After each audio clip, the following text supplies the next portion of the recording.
Our GDP figure, we've been criticised roundingly and worryingly, I have to say, increasingly in international media, like the New York Times, which ordinarily would be reflective of thinking in a particular political party, the Democratic Party, which is now in power. And of course, we were all delighted. Ireland Inc. was certainly delighted when Biden came to power. I mean, God, you'd think he was almost creating employment in a constituency in Ireland. We were so delighted. But in fact, he is aggressively going after our corporate tax base.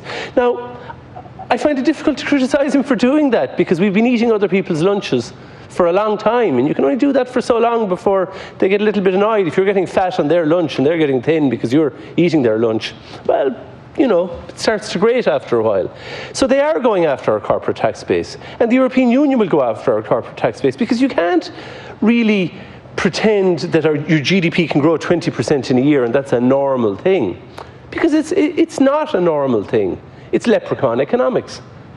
Because of our corporate tax structures in Ireland, our country doesn't really benefit from it very much.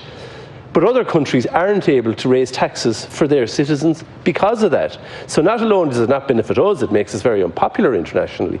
And international unpopularity has a price, and I fear that we are going to find ourselves increasingly isolated if we seek to defend our corporate tax. But with regard to our GDP, the one thing that it does is enable our borrowings to look sustainable, and that's my big worry, because our borrowings as a proportion of GDP on an international or European scale look pretty mid-table.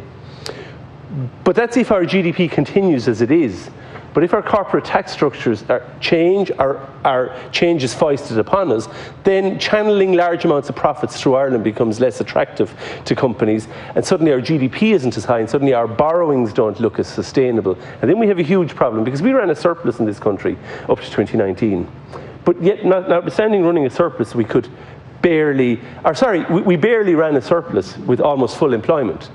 And that's worrying. That was because of the cost of servicing our existing borrowings. Now we're going to borrow more. Now, I don't have a problem with Keynesian economics and the idea that when an economy is in recession, you need to stimulate it. I don't have a problem with that. But I do have a problem with the longer-term trajectory that our economy is on, and our reliance on, and I'm going to give way to my friend in 10 seconds, our reliance on a certain corporate tax structure to attract foreign direct investment. That needs to change. We need to move track.